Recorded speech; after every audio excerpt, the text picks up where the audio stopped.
কথায় আছে ডাঙায় বাঘ জলে কুমির, এমনই বিপদে এবার দাঙ্গাবাজ নরেন্দ্র মোদী। কোথাও শান্তির দেখা নেই। নরেন্দ্র মোদীরা যেদিকেই তাকায় সেদিকেই এখন সাগর শুকায়। তৃষ্ণায় পানি না পেয়ে ছটফট করে দিল্লি। নয়াদিল্লিতে নতুন সুর তুলেও আর লাভ নেই। একে একে মোদী রাজ্যের সব তাল লয় কেটে যাচ্ছে। ধুন হারিয়ে খুন হচ্ছে গদি মিডিয়া। মোদীরা আসমানে গুলিতে ছুড়ে বাহাদুরের ভান করে, তবে সিধা গুলিতে এসে ওপর থেকে পড়ছে তাদেরই মাথায়। কাশ্মীর হামলার ব্যাপারে আগেই ভারতের গোয়েন্দা সংস্থা অবগত ছিল বলে খবর উঠে এসেছে ভারতীয় সংবাদ মাধ্যমে। খবরটি প্রকাশে আসতেই ভারতের রাজনৈতিক ও সামরিক মহলে তোলপাড় শুরু হয়। জনগণের মনে প্রশ্ন জাগে, যদি সরকার নিজেই এমন হামলার পেছনে থাকে তবে কতটা নিরাপদ আমরা? ঘটনায় জড়িতরা যারাই হোক, ভারতের হোক পাকিস্তানের হোক, ঘটনাটা নিন্দনীয়। তবে এখানে যে রাজনীতি কানেক্টেড, এটা সম্পর্কে আর কোনো ভুল নেই। ভারতের গণমাধ্যম, সবচেয়ে শক্তিশালী গণমাধ্যম দ্য হিন্দুস্তান টাইমস, তারা যে রিপোর্ট দিয়েছে, এরপরে এই মোদীর সরকারের যে পাগলা মন্ত্রীরা আছে যে গায়ে কি নাকি মানে ডিভাইস লাগিয়ে পাকিস্তানে ঢুকে যাবো, বাবা আগে তুমি মোদীর সেকশনে ঢুকে যাও। কারণ হিন্দুস্তান টাইমসের এই প্রতিবেদনটি আপনার বোঝা উচিত যে কতটুকু সততা এবং শক্তি, সৎসাহস থাকলে এই প্রতিবেদনটা প্রকাশ করা যায়। আপনার পশম দাঁড়াই যাবে। দক্ষিণ এশিয়ার ভূ রাজনৈতিক প্রেক্ষাপট এখন উত্তপ্ত। কাশ্মীরে হামলায় জড়িত থাকার অভিযোগে পাকিস্তানের দিকে আঙুল তুলেছে নয়াদিল্লি, আর পাকিস্তান সেই দাবি অস্বীকার করে এই হামলাকে ফলস ফ্ল্যাগ অপারেশন দাবি করেছে। একই সঙ্গে ইট মারলে পাটকেল ছুড়ে জবাব দেওয়ার হুঁশিয়ারি দিয়েছেন শাহবাজ শরীফ। আসসালামু আলাইকুম দর্শক, নতুন একটা নিউজে আপনাকে স্বাগতম। প্রিয় দর্শক, টাইব্রেকারে ভারতকে হারালো বাংলাদেশ। দিল্লিতে মোদির ছটফট, বিজিবি ও গ্রামবাসীর অ্যাকশনে কেঁপে উঠল ভারত। ভয়ে সীমান্ত ছেড়ে পালাচ্ছে বিএসএফ সেনারা। এদিকে কাশ্মীর নিয়ে মোদির পোল খুলে গেল। কাশ্মীর নিয়ে মোদির ষড়যন্ত্র ফাঁস করলো India Times, video viral. Bharat জুড়ে মোদি বিরোধী আন্দোলন শুরু। মোদির বিরুদ্ধে বিদ্রোহ করলো ভারতীয় সেনা প্রধান। অপরদিকে পাক ভারত সীমান্তে ভয়াবহ সংঘর্ষ। দুই দেশ ধরে নিয়ে গেল দুই দেশের সেনাকে। যে কোনো সময় ভয়াবহ যুদ্ধ লাগার ইঙ্গিত। সীমান্তে ভারতকে বাংলাদেশের দাঁত ভাঙা জবাব। বিজিবির অ্যাকশনে বিএসএফ এর গলা শুকিয়ে যা। গোটা ভারতের কেঁপে ওঠা। কাশ্মীর নিয়ে মোদির গোমর ফাঁস, ভারতীয় সেনা প্রধানের বিদ্রোহ এবং পাক ভারত সীমান্তে ভয়াবহ সংঘর্ষের ঘটনা ও প্রেক্ষাপট নিয়ে করা আমাদের আজকের ভিডিওটি অত্যন্ত গুরুত্বপূর্ণ। ভিডিওটি শুরু থেকে শেষ পর্যন্ত ধৈর্য সহকারে দেখে একটি লাইক দিয়ে সবাইকে শেয়ার করে দিন। আমাদের চ্যানেলে নতুন হলে চ্যানেলটি সাবস্ক্রাইব করে পাশে থাকা বেল আইকনে ক্লিক করে রাখুন। আমাদের ভিডিওটি আপনি বাংলাদেশের কোন জেলায় বসে দেখছেন বা শুনছেন সেটি অবশ্যই কমেন্ট বক্সে কমেন্ট করে জানিয়ে দিতে ভুলবেন না। কোথাও শান্তির দেখা নেই। নরেন্দ্র মোদীরা যেদিকেই তাকায় সেদিকেই এখন সাগর শুকায়। তৃষ্ণায় পানি না পেয়ে ছটফট করে দিল্লি। নয়াদিল্লিতে নতুন সুর তুলেও আর লাভ নেই। একে একে মোদী রাজ্যের সব তাল লয় কেটে যাচ্ছে। ধুন হারিয়ে খুন হচ্ছে গদি মিডিয়া। মোদীরা আসমানে গুলিতে ছুড়ে বাহাদুরের ভান করে, তবে সিধা গুলিতে এসে ওপর থেকে পড়ছে তাদেরই মাথায়। নয়াদিল্লি খিল্লি করেও আর পাত্তা পাচ্ছে না। কেউ তাদের আর ধরছে না গোনায়। শুদ্ধ হিন্দু রাষ্ট্রের স্বপ্নে বিভোর মোদী অমিত শাহদের শুধু কেটে যাচ্ছে। তারা কোনো মতেই বুঝতে পারছে না আসল নাটকটা আসলে কাদের হাতে, কে খেলছে আসল খেলা। মাস্টার পরিকল্পনার পরই উড়ে গেছে বহুদূর। কল্পনার করাঘাত এখন দুঃস্বপ্ন হয়ে ফিরছে দিল্লিতে। পিয়াসুভোগা দিল্লির পাপিয়া এখন বড্ড নিরাশ। কোথাও এখন কিচ্ছুটি নেই। হাহাকার কেবল ভর করে তাদের চোখের তারায়। হাসিনা হারানোর বেদনার ঘোর ভরসায় তারা শুনতে চাইছে চৈতি কোকিলের ডাক, কিন্তু ওয়েটিং ফর গঠনাটকের মঞ্চায়নে নিরাশ তারা। গড় তো আর আসে না, দিল্লির মুখও আর হাসে না। উল্টো বেরসিক সময় ভারতকে তার যোগ্য পাওনা জুৎসই করে বুঝিয়ে দিচ্ছে। একে একে তল্পিতল্পা সব কেড়ে নিচ্ছে। সাহসের সৎকার করে দিল্লি কিনছে কেবল শঙ্কা আর ভয়। বিপরীতে সার্জিক্যাল স্ট্রাইক ফিরছে দুঃস্বপ্ন হয়ে। বালাকোট মনে করাচ্ছে তাদের সামনে চরম দুঃসময়। এবার আরো এক পরাজয়ের সাক্ষী হলো ভারত। বাংলাদেশকে কাবু করতে গিয়ে উল্টো নাকানি চুবানি খেয়ে মোদীর দেশের সীমান্ত রক্ষীরা। বিএসএফ বুঝতে পারছে হাড়ে হাড়ে ফুরিয়ে গেছে তাদের রাজত্ব। ঝংকার শূন্য ঝলসা ঘর, শরাব সুরায় আর জমবে না গানের আসর। বাংলাদেশ আর চলছে না কোনো দিল্লি তাবেদারদের জমিদারির প্রথায়। কেউ আর চলবে না দিল্লির ইশারায়। দূর থেকে তাই রিমোট কন্ট্রোল টিপে কোনো লাভ নেই, বরং হাতের আঙুলগুলোতেই বাড়বে ব্যথা। এবার বিএসএফ এর ইসরায়েল স্টাইলের আগ্রাসনকে লাল কার্ড দেখালো দিনাজপুর। ইটের জবাব দিল আস্ত পাথরে। আর তাতে থেতলে গেল বিএসএফ তথা ভারতের দাম্ভিক মুখ। দিনাজপুরের বিরলে ধর্মচূর্ণ সীমান্তে ঘটনা শুরু। সেখানেই হলো দারুণ শেষ। দুই বাংলাদেশি নাগরিককে ধরে নিয়ে গিয়েছিল বিএসএফ। তবে বিরলবাসী ঘটালো এক বিরল ঘটনা। কথিত পতাকা বৈঠক, বিএসএফ এর মুখ পানে চেয়ে অপেক্ষা করার পুরনো রীতি সব যেন উল্টে দিল এদেশের জনগণ। দুই বাংলাদেশের বদলে তারাও ধরে নিয়ে আসলো দুই ভারতীয়কে। এরপর শুরু হলো কাটাকুটি খেলা, যে খেলায় আসল গোলটা দিল বিজিবি। বিএসএফ সোজা বোল্ট।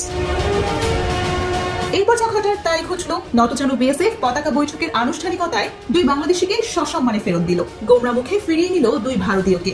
শুক্রবার সন্ধ্যায় বিজিবি ও বিএসএফ এর কোম্পানি কমান্ডার পর্যায়ে পতাকার বৈঠক হয়। তাতেই চূড়ান্ত পরাজয় মেনে লেজ ঘোটায় ভারত। শুক্রবার দুপুর 12টার দিকে ধর্মজৈন এলাকায় ধান কাটা ও মাড়াইয়ের সময় দুই বাংলাদেশি কৃষককে ধরে নিয়ে গিয়েছিল বিএসএফ। তারপরেই ফুঁসে ওঠে বিরলের মানুষ, তাদের সাথে ফুঁসে ওঠে গোটা বাংলাদেশ।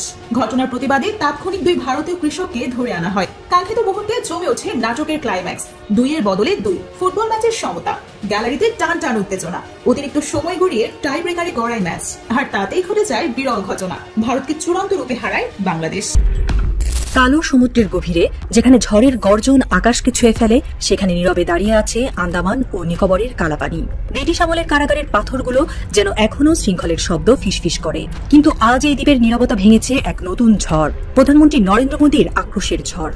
এই আক্রোশের শিকার হয়েছেন ভারতের প্রতিরক্ষা গোয়েন্দা সংস্থার ডিআইএ মহাপরিচালক লেফটেন্যান্ট জেনারেল ডি.এ. সরানা, যিনি একসময় দেশের নিরাপত্তার মেরুদণ্ড ছিলেন। কিন্তু কি এমন অপরাধ করলেন তিনি, যার জন্য মোদীর ক্রোধ তাকে কালাপানির নির্বাসনে ঠেলে দিল? গল্পের শুরু হয় জম্মু কাশ্মীরের পহেলগামে, যেখানে গত 22 এপ্রিল এক ভয়াবহ হামলায় 26 জন পর্যটক নিহত হন। মাত্র 20 মিনিটের মধ্যে ভারতীয় সংবাদ মাধ্যমে খবর প্রচার করা হয় পাকিস্তান এই হামলার পেছনে। মোদী সরকার দ্রুত পাকিস্তানকে দায়ী করে এবং প্রধানমন্ত্রী নিজে প্রতিশোধের হুঙ্কার ছাড়েন। তিনি সেনাবাহিনীকে পূর্ণ অপারেশনাল স্বাধীনতা দেন যাতে তারা হামলার জবাব দিতে পারে। কিন্তু এই দ্রুত প্রতিক্রিয়ার পেছনে লুকিয়ে ছিল এক গোপন রহস্য, যা ফাঁস হয়ে যায় এক গোপনীয় নথির মাধ্যমে। টেলিগ্রামে ফাঁস হওয়া একটি রয়ের নথিতে দাবি করা হয় পহেলগামের হামলা কোনো বাইরের শত্রুর কাজ নয়, বরং একটি ফলস ফ্ল্যাগ অপারেশন। এটি সাজানো হয়েছিল পাকিস্তানের উপর দোষ চাপিয়ে রাজনৈতিক সুবিধা হাসিল করতে। নথিতে উল্লেখ ছিল এই পরিকল্পনার নেতৃত্বে ছিলেন লেফটেন্যান্ট জেনারেল সরানা। খবরটি প্রকাশে আসতেই ভারতের রাজনৈতিক ও সামরিক মহলে তোলপাড় শুরু হয়। জনগণের মনে প্রশ্ন জাগে, যদি সরকার নিজেই এমন হামলার পেছনে থাকে তবে কতটা নিরাপদ আমরা?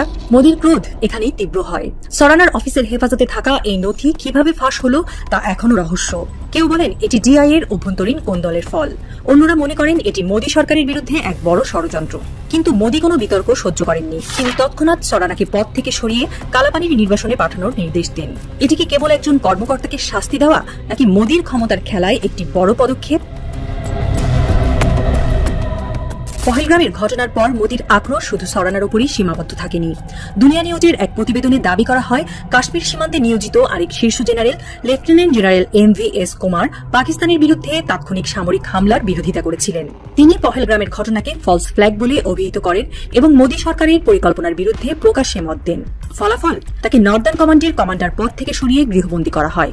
এই ঘটনা ভারতীয় সেনাবাহিনীর মধ্যে ক্ষোভের আগুন জ্বালিয়ে দিয়েছে। এক্সে ছড়িয়ে পড়া পোস্টগুলোতে দাবি করা হচ্ছে জেনারেল কুমারের অপসারণ মোদী সরকারের ব্যর্থতা ঢাকতে একটি প্রচেষ্টা। সেনাবাহিনীর মধ্যে গুঞ্জন, এই ধরনের পদক্ষেপ কেবল অভ্যন্তরীণ বিশ্বাসযোগ্যতা নষ্ট করছে না, সাধারণ জনগণের মধ্যেও ক্ষোভ বাড়াচ্ছে। পহেলগামের ঘটনার পর মুসলিম ও কাশ্মীরি ছাত্রদের উপর হামলা এবং সাম্প্রদায়িক উত্তেজনা জনমনে অসন্তোষ আরও তীব্র করেছে। কালাপানি, যেখানে একসময় বিপ্লবীদের বন্দী করা হতো, আজও শাস্তির প্রতীক। এখানকার বিচ্ছিন্নতা, সীমিত চিকিৎসা আর কঠোর পরিবেশ যেন মানুষকে ভেঙে দেওয়ার জন্য তৈরি। সরানার নির্বাসনকে অনেকে দেখছেন মোদীর ক্ষমতার এক নিষ্ঠুর প্রদর্শন হিসেবে। রাজনৈতিক বিশ্লেষকরা বলছেন এটি কেবল একজন কর্মকর্তাকে দায়ী করার চেষ্টা নয়, বরং সেনাবাহিনীকে নিয়ন্ত্রণে রাখার একটি বার্তা। পহেলগামের ঘটনার পর মোদী একের পর এক নিরাপত্তা বৈঠক করছেন, সেনাবাহিনীকে প্রতিশোধের নির্দেশ দিচ্ছেন। কিন্তু এই আক্রোশ কি সত্যিই জাতীয় নিরাপত্তার জন্য, নাকি ক্ষমতা টিকিয়ে রাখার কৌশল? সেনাবাহিনীর মধ্যে অসন্তোষ ধীরে ধীরে বাড়ছে। জেনারেল কুমারের গৃহবন্দী হওয়া এবং সরানার নির্বাসন অনেক সেনা কর্মকর্তার মনে প্রশ্ন তুলেছে। তারা কি কেবল রাজনৈতিক খেলার পুতুল হয়ে উঠছেন? এক্সে ছড়িয়ে পড়া পোস্টগুলোতে দাবি করা হচ্ছে পহেলগামের ঘটনা মোদীর ভণ্ড রাজনীতি বাঁচানোর একটি প্রয়াস। রাজনৈতিক বিশ্লেষকরা বলছেন মোদীর এই কঠোর পদক্ষেপ সেনাবাহিনী ও জনগণের মধ্যে বিদ্রোহের বীজ বপন করতে পারে। পাকিস্তানের বিরুদ্ধে সামরিক হামলার পরিকল্পনা নিয়ে মোদী যে চাপ সৃষ্টি করছেন তা সেনাবাহিনীর মধ্যে বিভক্তি তৈরি করছে। প্রশ্ন উঠছে, মোদী কি ভারতের প্রথম প্রধানমন্ত্রী হবেন যার পতন ঘটবে জনগণ ও সেনাবাহিনীর সম্মিলিত আন্দোলনে? দক্ষিণ এশিয়ার ভূ রাজনৈতিক প্রেক্ষাপট এখন উত্তপ্ত। কাশ্মীরে হামলায় জড়িত থাকার অভিযোগে পাকিস্তানের দিকে আঙুল তুলেছে নয়াদিল্লি, আর পাকিস্তান সেই দাবি অস্বীকার করে এই হামলাকে ফলস ফ্ল্যাগ অপারেশন দাবি করেছে। একই সঙ্গে ইট মারলে পাটকেল ছুড়ে জবাব দেওয়ার হুঁশিয়ারি দিয়েছেন শাহবাজ শরীফ। অপরদিকে পাকিস্তানে হামলা চালাতে মরিয়া ভারত, কিন্তু কিছুই করতে পারছে না, শুধুমাত্র কথার লড়াই চালিয়ে যাচ্ছে তারা। বিশ্বের কোনো দেশই চায় না পরমাণু শক্তিধর দুই প্রতিবেশী দেশ যুদ্ধে জড়াক। ইউরোপ থেকে আমেরিকা কেউই বড় সংঘাত দেখতে চায় না। এদিকে সিন্ধু পানি চুক্তি বন্ধে হুঁশিয়ারি দিয়েছে ভারত। আর পানি বন্ধ করে ভারত যদি কোনো বাঁধ দেয় তাহলে পাকিস্তান বলছে সেগুলোর আর অস্তিত্বই থাকবে না। এমনই হুঁশিয়ারি দিয়েছেন পাকিস্তানের প্রতিরক্ষা মন্ত্রী খাজা মোহাম্মদ আসিফ। সিন্ধু নদীতে যে কোনো ধরনের অবকাঠামো নির্মাণ পাকিস্তানের বিরুদ্ধে ভারতের আগ্রাসন হিসেবে দেখা হবে। পাল্টাপাল্টি পদক্ষেপের জেরে ভারত পাকিস্তান আন্তর্জাতিক সীমান্তেও উত্তেজনা ক্রমশ বাড়ছে। শনিবার রাজস্থান সীমান্ত থেকে এক পাকিস্তানি রেঞ্জার্সকে আটক করেছে ভারতের সীমান্তরক্ষী বাহিনী বিএসএফ। এই ঘটনা এমন এক সময় ঘটল যখন গত 23 এপ্রিল পাঞ্জাবের ফিরোজপুর সীমান্তের ভেতরে ঢুকে পড়া বিএসএফ কনস্টেবল পূর্ণম কুমার সাহু এখনো পাকিস্তানের কাছেই আটক রয়েছে। এনডিটিভির এক প্রতিবেদনে জানা যায় আটক হওয়া পাকিস্তানি রেঞ্জার্সের পরিচয় এখনো প্রকাশ করা হয়নি। তবে বর্তমানে বিএসএফ এর রাজস্থান ফ্রন্টিয়ারের হেফাজতে রয়েছেন বলে জানানো হয়েছে। ভারত ও পাকিস্তানের মধ্যে সীমান্ত পেরিয়ে যাওয়া বিএসএফ জওয়ানদের ফেরত পাঠানোর একটি সুনির্দিষ্ট প্রক্রিয়া থাকলেও বর্তমান উত্তপ্ত পরিস্থিতিতে পাকিস্তান এখনো পর্যন্ত পূর্ণম কুমার সাহুকে ফেরত দেয়নি। এই অবস্থায় ভারতে আটক পাকিস্তানি রেঞ্জার্সকে নিয়ে কি পদক্ষেপ নেবে তা এখনো স্পষ্ট নয়। ঘটনায় জড়িতরা যারাই হোক, ভারতের হোক পাকিস্তানের হোক, ঘটনাটা নিন্দনীয়। তবে এখানে যে রাজনীতি কানেক্টেড এটা সম্পর্কে আর কোনো ভুল নেই। ভারতের গণমাধ্যম, সবচেয়ে শক্তিশালী গণমাধ্যম দ্য হিন্দুস্তান টাইমস, তারা যে রিপোর্ট দিয়েছে এরপরে এই মোদীর সরকারের যে পাগলা মন্ত্রীরা আছে যে গায়ে কি নাকি মানে ডিভাইস লাগিয়ে পাকিস্তানে ঢুকে যাবো, বাবা আগে তুমি মোদীর সেকশনে ঢুকে যাও। কারণ হিন্দুস্তান টাইমসের এই প্রতিবেদনটি আপনার বোঝা উচিত যে কতটুকু সততা এবং শক্তি সৎসাহস থাকলে এই প্রতিবেদনটা প্রকাশ করা যায়। আপনার পছন্দ দাঁড়াই যাবে পুরা ঘটনাটাই আমাদের বীরদের যেমন শেষ করার জন্য নেতানিয়াহু একটা চান্স দিছিল যে বীররাই ভুলটা করবে, তারপর পুরো গাজা তারা দখল করে নিবে এবং আজকের দিনে সফল। তার মানে মোদী সরকারের প্ল্যানটা এমনই ছিল, কিন্তু সবকিছু উলটপালট হয়ে গেছে। ঘটনার প্রেক্ষাপট দেখান। আপনার কাশ্মীর ইস্যুতে হিন্দুস্তান টাইমস তারা একটা রিপোর্ট প্রকাশ করছে। তারা বলছে গত 3 মে ভারতীয় গণমাধ্যমটির একটা গতকালকে তারা রিপোর্টটা করছে যে কাশ্মীরে যে হামলা হতে পারে সে বিষয়ে আগে গোয়েন্দা বার্তা মিলেছিল সরকারের। এমনকি ভারতের গোয়েন্দা ব্যুরো আইবি এবং অন্যান্য সংস্থা স্থানীয় কর্মকর্তাদের এই সতর্ক বার্তা দিয়েছিল। মানে সেখানে যারা জব টপ করে সেনাবাহিনীর অফিসার সহ আরো যারা আছেন তাদের কাছে এই তথ্যটা দিয়েছিল। শুধু তাই নয়, গত 19 এপ্রিল ঘটনা ঘটল কবে? 22 এপ্রিল কাশ্মীরের শ্রীনগরে 19 এপ্রিলে প্রধানমন্ত্রী নরেন্দ্র মোদীর একটা কর্মসূচি ছিল, নির্ধারিত সফরসূচি ছিল, আগে থেকে প্ল্যান করে। কিন্তু হঠাৎ করে এই সফরের কাছাকাছি সময়ে হামলা হতে পারে এই তথ্য ছিল। আর সেই কারণে পুলিশ এবং ভারতীয় সেনাকে সতর্কবার্তা পাঠানোর পর সরকার আবহাওয়ার কারণ দেখিয়ে 4 দিন আগে মোদীর সফরটি বাতিল করে দিয়েছিল, মানে 16 এপ্রিল। আপনি বুঝতে পারছেন ঘটনা কি হয়েছে? যে মোদীর এই সফরটা বাতিল করে দিল সরকার। কেন? আবহাওয়া ভালো না। কিন্তু ঘটনার প্রেক্ষাপট হচ্ছে গোয়েন্দা তথ্য ছিল যে এখানে একটা হামলা হবে, সো প্রধানমন্ত্রীর জীবন রিস্কে নিতে চায় না, সেই কারণে এই সফরটা বাতিল করেছে, কিন্তু প্রকৃত কারণ বলা হয় নাই। আপনার এই অবস্থায় 22 এপ্রিল যখন ঘটনা ঘটে তখন জনমনে প্রশ্ন ওঠে সরকার কি প্ল্যান চাচ্ছে? তাহলে কি পাকিস্তানের ফলস ফ্ল্যাগ দাবি সত্য? তাহলে কি ইসরায়েলি স্টাইলে জম্মু কাশ্মীরকে বা আজাদ কাশ্মীরকে নিয়ে এই মোদী সরকারের অন্য কোনো প্ল্যান ছিল? শ্রীনগর থেকে পেহেলগামের দূরত্ব মাত্র 90 কিলোমিটার। শীর্ষ এক পুলিশ কর্মকর্তার বরাত দিয়ে হিন্দুস্তান টাইমস বলছে গোয়েন্দারা এরকম তথ্য মাঝে মাঝে পাঠায়, তবে এবার গোয়েন্দা তথ্য সঠিক প্রমাণিত হয়েছে। তারা শ্রীনগরের কথা বলেছিলেন কিন্তু হামলা হয়েছে পেহেলগামে। পার্থক্য হিসাবে এতটুকুই আমরা দেখছি। এর মাঝখানে ভারতেরই আরেকজন জনপ্রিয় সাংবাদিক তিনি আরেক বিস্ফোরক তথ্য দিয়ে বসছেন। দর্শক, কাশ্মীরের ঘটনা নিয়ে প্রশ্ন তুলে ভারতের সিনিয়র সাংবাদিক অর্চনা তিওয়ারি বলছেন ভারতীয় সংবাদ চ্যানেলগুলো নিরলসভাবে মিথ্যা প্রচারণা ছড়াচ্ছে। বাংলাদেশি যে তারা ছড়ায়, মানে ভারতের এই যে ময়ূক রঞ্জনের বিরুদ্ধে কলকাতার অনেকে মাঠে নামছে দেখছেন না, পাকিস্তান থাকবে না, এই থাকবে না, মানে জনগণকে উস্কানোর জন্য যে ভিডিও টিডিও বানাইয়া একদম মনে হয় যে ভাই এই যুদ্ধ যদি লাগে। আপনি জানেন আমেরিকা 2019 সালে একটা পরিসংখ্যান করে বলছিল 2025 সালে নাকি একটা যুদ্ধ হবে ভারত পাকিস্তানের মধ্যে, পরমাণু। কত মানুষ মারা যাবে জানেন?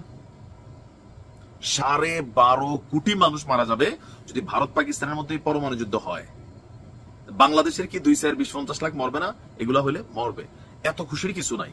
আর যাদের খুব বেশি লড়াই করার ইচ্ছা পাকিস্তানের পক্ষে, পাকিস্তান চলে যেতে পারেন, এদের অনেক সেক্টর আছে।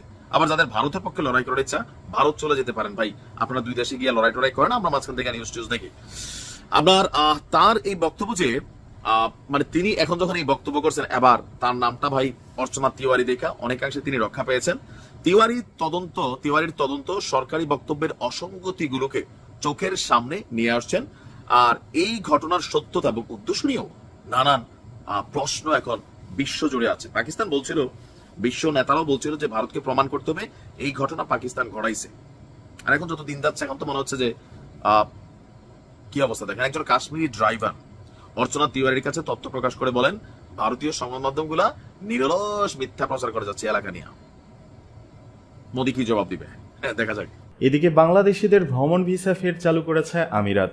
বাংলাদেশিদের জন্য সীমিত পরিসরে সংযুক্ত আরব আমিরাতে ভ্রমণ ভিসা চালু হয়েছে বলে জানিয়েছেন ঢাকায় নিযুক্ত দেশটির রাষ্ট্রদূত আব্দুল্লাহ আলী আল হমদি। তিনি জানান ঢাকার সংযুক্ত আরব আমিরাত দূতাবাস এখন প্রতিদিন 30 থেকে 50টি ভিজিট ভিসা দিচ্ছে। আজ রোববার অন্তর্বর্তী সরকারের প্রধান উপদেষ্টার বিশেষ দূত লুৎফে সিদ্দিকীর সঙ্গে সাক্ষাৎকারে তিনি এসব কথা জানান। প্রধান উপদেষ্টার প্রেস উইং থেকে পাঠানো এক বার্তায় এ তথ্য জানানো হয়েছে।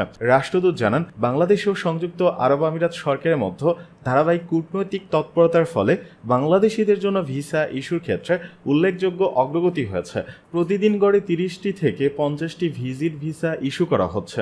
এছাড়া ব্যবসায়িক প্রতিনিধি দলের জন্য গ্রুপ ভিসা প্রসেসিং দ্রুততর করা হয়েছে, যা দ্বিপাক্ষিক সম্পর্ক ও জনসম্পর্ককে আরও গভীর করবে। সাক্ষাৎকালে রাষ্ট্রদূত সাম্প্রতিক সপ্তাহগুলোতে ইইউ সরকারের সঙ্গে বিশেষ দূতের সক্রিয় সম্পৃক্ততার প্রশংসা করেন। ভিসা সহজীকরণ থেকে বিনিয়োগ সহযোগিতা পর্যন্ত বিভিন্ন ইস্যুতে অর্ধ ডজনের বেশি মন্ত্রী পর্যায়ের বৈঠকের কথা উল্লেখ করেন তিনি। রাষ্ট্রদূত জানান একটি বড় অগ্রগতির অংশ হিসেবে ইইউ মানব সম্পদ মন্ত্রণালয় দক্ষ কর্মীদের জন্য অনলাইনে ভিসা আবেদন প্রক্রিয়া পুনরায় চালু করেছে। রাষ্ট্রদূত আরও বলেন সম্প্রতি বিপণন ব্যবস্থা ও হোটেল কর্মীদের জন্য ভিসা ইস্যু করা হয়েছে। নিরাপত্তা প্রহরীদের জন্য এরই মধ্যে 500 ভিসা দেওয়া হয়েছে এবং আরও 1000 ভিসা অনুমোদন হয়ে ইস্যুর অপেক্ষায় রয়েছে। ভবিষ্যতে ধাপে ধাপে বাংলাদেশিদের জন্য ভিসার সীমাবদ্ধতা আরও শিথিল করা হবে বলে আশা করা হচ্ছে। রাষ্ট্রদূত জানান মানবিক ও সহানুভূতিশীল ক্ষেত্রে বাংলাদেশ সরকার যে অনুরোধগুলো জানাবে সেগুলো বিবেচনায় ইইউ নমনীয়তা বজায় রাখবে।